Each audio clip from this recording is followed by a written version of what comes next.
A flash of steel and speed I think it's exciting. whips through Martin County. With the whistle stop And Sherry Lee and the train tracks are right behind it. can't wait until it stops in Stuart.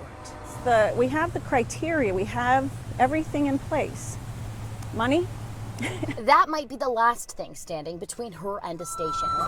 Martin County's banking on federal grant money to cover most of the $45 to $60 million Brightline project, promising taxpayers they'd only pay $15 million.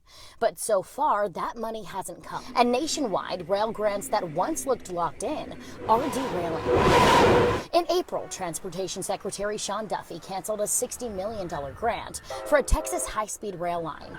Then last week, the Trump administration threatened to cut funding for California's long-delayed rail project. I think it's just a sign of the times. I think there is a sentiment to cut federal funding. So what happens if Stuart's funding falls through?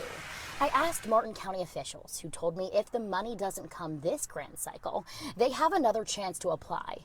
If that fails, they can back out of the deal. It's not unusual to have a clause in the agreement that says if we don't get grant funding, we can get out of the contract. I sent the Martin County Brightline agreement to attorney Glenn Torcivia, who said Brightline could pull the plug too. You're committing an awful lot of money, and it's almost always a contingent on receiving that grant money. Because if you don't receive the grant money, you can't spend money you don't have. But Sherry hopes that doesn't happen. She's all steam ahead for a station, whether the money comes or not. This is actual critical infrastructure, and it's really an amenity for our residents, so I do think we should invest in it. With the Trump administration looking to cut more jobs and federal funding, I asked the Federal Railroad Administration if that could impact Stuart's grant chances. The agency says they can't speculate, but did point to the proposed 2026 budget, which does include more money for rail grants. Reporting in Stuart, I'm Kate Hussey, WPTV News.